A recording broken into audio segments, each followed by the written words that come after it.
Hello दोस्तों, नमस्कार। आज है 11 मई 2026, दिन सोमवार। आइए जानते हैं प्रदेश भर की मुख्य समाचार। किसान भाइयों के लिए, सरकारी कर्मचारियों के लिए, बच्चों के लिए, आम जनता से जुड़े कई महत्वपूर्ण फैसले इस वीडियो में देखने वाले हैं, तो फटाफट चैनल को सब्सक्राइब कर दीजिए। चलिए जानते हैं आज के महत्वपूर्ण खबरें। मध्य प्रदेश में मौसम ने फिर करवट ली है। भोपाल, इंदौर, उज्जैन और ग्वालियर समेत कई जिलों में अगले 2 दिनों में तेज गर्मी और लू का असर बढ़ने वाला है। मौसम विभाग ने 12 मई से हीट वेव का अलर्ट जारी किया है। रतलाम में तापमान 44 डिग्री के पार पहुंच गया। मुख्यमंत्री मोहन यादव आज गुना जिले को बड़ी सौगात देने जा रहे हैं। करीब 1189 करोड़ रुपए के विकास कार्यों का भूमि पूजन और लोकार्पण होगा, जिसमें अंबुजा सीमेंट फैक्ट्री परियोजना भी शामिल है, जिससे हजारों लोगों को रोजगार मिलने की उम्मीद जताई जा रही है। भोपाल में राष्ट्रीय सुरक्षा गार्ड और मध्य प्रदेश पुलिस ने संयुक्त मॉक ड्रिल की। शहर के कई महत्वपूर्ण स्थानों पर सुरक्षा अभ्यास किया गया। इसका उद्देश्य आतंकी घटनाओं से निपटने की तैयारी और सुरक्षा एजेंसियों के बीच बेहतर तालमेल सुनिश्चित करना बताया गया है। मध्य प्रदेश कांग्रेस ने 2028 विधानसभा चुनाव की तैयारी तेज कर दी है। पार्टी ने प्रोजेक्ट एम लॉन्च किया है, जिसमें महिलाओं, युवाओं और अल्पसंख्यक वर्ग पर विशेष फोकस रखा जाएगा। कांग्रेस संगठन को बूथ स्तर तक मजबूत करने के लिए यह रणनीति पर काम शुरू हो गया है। मध्य प्रदेश में नेताओं और अफसरों के बीच बढ़ते विवाद को लेकर केंद्र सरकार भी सक्रिय हो गई है। हाल के कई मामलों के बाद प्रतिनिधियों के सम्मान और प्रोटोकॉल पालन को लेकर सख्त निर्देश जारी किए गए हैं। सरकार प्रशासनिक समन्वय सुधारने की तैयारी में जुटी है। मध्य प्रदेश में कई जिलों में पिछले दिनों हुई बारिश और तेज हवाओं के बाद अब मौसम साफ होने लगा है। मौसम विभाग के अनुसार अगले सप्ताह तापमान में 2 से 4 डिग्री तक बढ़ोतरी हो सकती है। लोगों को दोपहर में बाहर निकलने से बचने की सलाह दी जा रही है।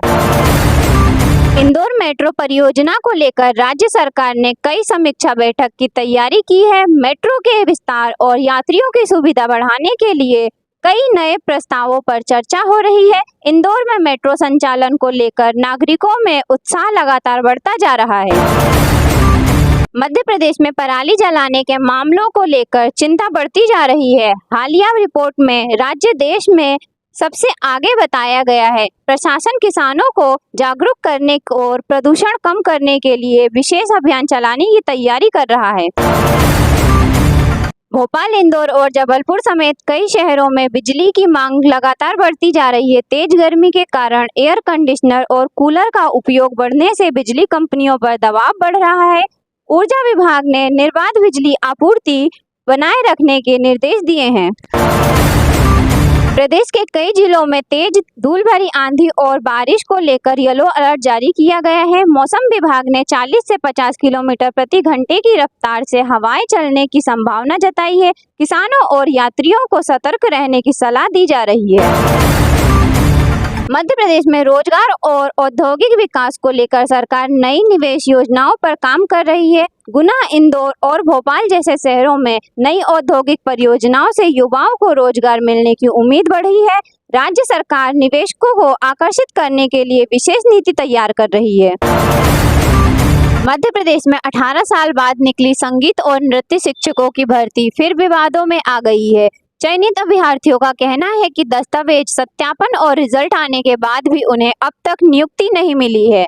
उम्मीदवार लगातार सरकार से जल्द ज्वाइनिंग देने की मांग कर रहे हैं। मुख्यमंत्री मोहन यादव आज श्योपुर के नुको नेशनल पार्क पहुंचे, जहां 2 मादा चीताओं को खुले जंगल में छोड़ा जाएगा। प्रदेश में चीतों की संख्या बढ़कर 57 हो गई है। सरकार वन्य जीव संरक्षण और इको टूरिज्म को बढ़ावा देने के लिए लगातार नए कदम उठा रहा है। भोपाल में भीषण गर्मी के बीच आज 100 से ज्यादा इलाकों में बिजली कटौती की घोषणा की गई है। बिजली कंपनी के अनुसार मेंटेनेंस और नई लाइन डालने के कारण इन क्षेत्रों में 2 से 5 घंटे तक सप्लाई प्रभावित रहेगी, जिससे लोगों को परेशानी का सामना करना पड़ सकता है। इंदौर में गर्मी ने लोगों का हाल बेहाल कर दिया है। शहर का तापमान 42 डिग्री सेल्सियस के पार पहुंच गया है और दोपहर में सड़कों पर निकलना मुश्किल हो रहा है। मौसम विभाग ने आने वाले दिनों में और तेज गर्मी तथा लू चलने की संभावना जताई है। मध्य प्रदेश सरकार ने आईपीएस अधिकारियों के तबादले किए हैं। आशुतोष बागरी को बुरहानपुर का नया पुलिस अधीक्षक बनाया गया है। इसके अलावा कई अन्य अधिकारियों को नई जिम्मेदारियां सौंपी गई है। गृह विभाग के आदेश के बाद पुलिस महकमे में हलचल तेज हो गई है। नर्मदापुरम जिले में 13 वर्षीय सत्यम ठाकुर ने तेंदुए से भिड़कर अपनी जान बचा ली। तेंदुए के हमले के दौरान बच्चे ने उसकी गर्दन पकड़ ली और जोर जोर से शोर मचाया। ग्रामीणों के पहुंचने पर तेंदुआ भाग गया। घायल सत्यम का अस्पताल में इलाज जारी है। भोपाल में सूखी सेमनिया इलाके में पिछले 15 दिनों से बाघ की मौजूदगी से ग्रामीणों में दहशत फैली हुई है। बाघ अब तक कई मवेशियों का शिकार कर चुका है। वन विभाग ने इलाके में कैमरा लगाए हैं और ग्रामीणों को सतर्क रहने की सलाह दी है। प्रदेश में तेज गर्मी और बदलते मौसम के कारण स्वास्थ्य विभाग ने लोगों को सावधानी बरतने की सलाह दी है। डॉक्टरों ने दोपहर में बाहर निकलने से बचने, पर्याप्त पानी पीने और बच्चों तथा बुजुर्गों का विशेष ध्यान रखने को कहा है। मुख्यमंत्री मोहन यादव आज कई जिलों के दौरे पर हैं, जहां वे विकास कार्यों की समीक्षा करेंगे और नई योजनाओं की सौगात देंगे।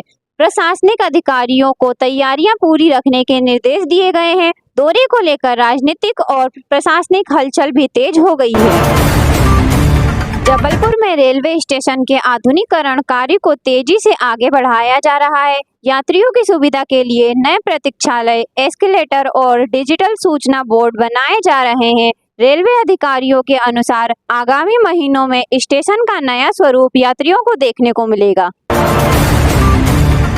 उज्जैन में महाकालेश्वर ज्योतिर्लिंग मंदिर में श्रद्धालुओं की भारी भीड़ उमड़ी। सप्ताह होने के कारण हजारों भक्त दर्शन के लिए पहुंचे। मंदिर प्रशासन ने सुरक्षा और दर्शन व्यवस्था को सुचारू बनाए रखने के लिए अतिरिक्त पुलिस बल और स्वयंसेवकों की तैनाती की है। ग्वालियर में शिक्षा विभाग ने सरकारी स्कूलों में गर्मी की छुट्टियों से पहले विशेष शैक्षणिक गतिविधियां शुरू की हैं। विद्यार्थियों को डिजिटल शिक्षा और प्रतियोगी परीक्षाओं की तैयारी से जुड़ी जानकारी दी जा रही है। कई स्कूलों में करियर मार्गदर्शन शिविर भी आयोजित किए गए हैं। रीवा जिले में सड़क निर्माण परियोजनाओं की समीक्षा के दौरान अधिकारियों ने कई अधूरे कार्यों पर नाराजगी जताई। संबंधित ठेकेदारों को समय सीमा के भीतर काम पूरा करने के निर्देश दिए गए हैं। प्रशासन का कहना है कि लापरवाही मिलने पर कड़ी कार्रवाई की जाएगी। छिंदवाड़ा में युवाओं के लिए रोजगार मेले का आयोजन किया गया, जिसमें कई निजी कंपनियों ने भाग लिया। बड़ी संख्या में युवाओं ने इंटरव्यू दिए। जिला प्रशासन के अनुसार चयनित उम्मीदवारों को विभिन्न क्षेत्रों में नौकरी के अवसर उपलब्ध कराए जाएंगे।